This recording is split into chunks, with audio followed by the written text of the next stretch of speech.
Assalamualaikum warahmatullahi wabarakatuh. Insyaallah pada video kali ini kita akan membahas tentang an-nawasikh. Jadi apa itu nawasikh? Kenapa dinamakan dengan nawasikh? Qala al-musannif rahimahullahu taala babul awamil ad-dakhilati 'ala al-mubtada'i wal khabar. Kita akan masuk ke bab di mana al-awamil. Al-awamil ini kita sebut namanya amil ya. Ad-dakhilah yang masuk kepada mubtada dan khabar. Wahiyya thalathatu asya, dan dia ada tiga macam. Yang pertama ada kana wa akhwatuha, terus ada inna wa akhwatuha, wa dhanantu wa akhwatuha.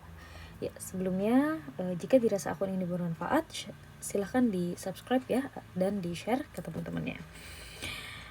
Lalu lanjut lagi. Asyarh di sini penjelasannya adalah al-mubtada wal khabar marfu'an. Jadi di sini alasan kenapa kita sebut namanya nawasikh. Pada dasarnya di sini mubtada dan khobar yang sudah kita pelajari di video sebelumnya itu keduanya adalah marfu ya. Jadi bisa marfu dengan waw, bisa marfu dengan dhammah, bisa marfu dengan alif dan sebagainya. Walakin akan tetapi qad yadkhulu 'alaiha 'amilun lafdhi. Terkadang mereka berdua ini, si mubtada dan khobar ini dimasuki oleh amil lafzi. Fayughayyiru wa yansakhu hukmaha as-sabiq. Nah, karena dia dimasuki oleh amil lafzi ini, maka akhirnya mengubah dan menghapus hukumnya yang sebelumnya. Jadi yang hukumnya sebelumnya itu dia dua-duanya marfu, karena kemasukan amil. Nah, amilnya ini nanti bisa kana, bisa inna, sama dhonna ya, dhonna wa akhwatuha. Maka hukumnya terhapus. Jadi bukan marfu lagi gitu. Wa tusamma hadhil awamil bin nawasikh, dan kita sebut amil ini namanya nawasikh. Oh, kenapa disebut nasikh? Karena dia menghapus gitu ya, menghapus hukum sebelumnya. Wan nawasikh hiya. Nah, nawasikh sendiri itu apa? Jam'u nasikhin, dia jamak dari nasikh, yang artinya menghapus juga sih. Wan naskhu fil lughah lahu ma'anin minha, dan nasakh itu di dalam bahasa dia memiliki dua makna. Di antaranya ma'anin beberapa makna. Di antaranya di sini ada al-izalah, artinya menghapus. Yuqalu, maka dikatakan nasakhatis syamsu adz-dhillah. Matahari menghapus bayangan idza azalatu, jika dia mau menghapusnya. Ini diartikan bahasa Indonesia artinya menghapus, jadi sama-sama menghapus ya. Wa fil istilah, dan dalam istilah izalatu hukmil mubtada wal khabar, dan secara istilah nawasikh itu adalah menghapus hukum mubtada dan khabar yang asalnya keduanya marfu. Ketika dimasukin oleh awamil maka hukumnya baru berubah. Anwa'uha, macam-macamnya. Hiya thalathatu anwa', dia ada tiga macam. Yang pertama, ma yarfa'ul mubtada wa yansibul khabar. Jadi dia yang berubah ini khobarnya, dia berubah jadi nasab. Adapun mubtadanya dia tetap rofa.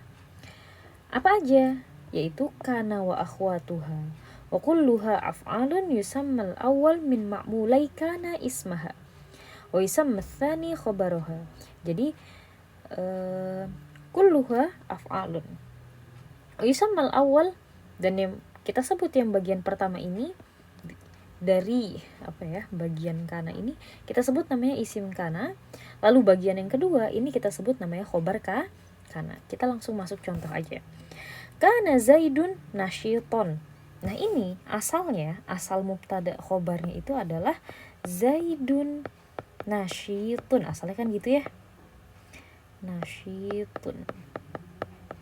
Nah, zaidun mubtada, lalu dia marfu. Nasyitun dia khobar, dia marfu juga. Kita masukkan kana, otomatis jadi berubah. Mana yang berubah? Yang berubah adalah khobarnya. Yang tadinya zaidun nasyitun maka berubah menjadi zaidun nasyikon, gitu ya. Itu yang pertama. Lalu bagian yang kedua, ma yansibul mubtada wa yarfa'ul khabar. Nah, sekarang kebalikannya. Sekarang yang diubah ini mubtadanya, yang asalnya marfu berubah jadi mansub. Wahia inna wa akhwatuha, dan ini ada inna wa akhwatuha. Wahia hurufun. Dan inna wa akhwatuha ini semuanya itu adalah bentuknya huruf gitu ya. Kalau tadi kana wa akhwatuha ini bentuknya fiil. Jadi kana itu fiil madhi, asbaha itu fiil madhi, dhalla, bata, apalagi laisa, nah itu semuanya fiil. Sedangkan kalau inna wa akhwatuha, inna, anna, laita gitu ya, nah itu semuanya huruf bentuknya. Maka yang waisammal awal min ma'mulai inna, dan yang kita sebut yang bagian pertama setelah inna itu kita sebut namanya isim inna, dan bagian kedua ini kita sebut namanya khobar inna.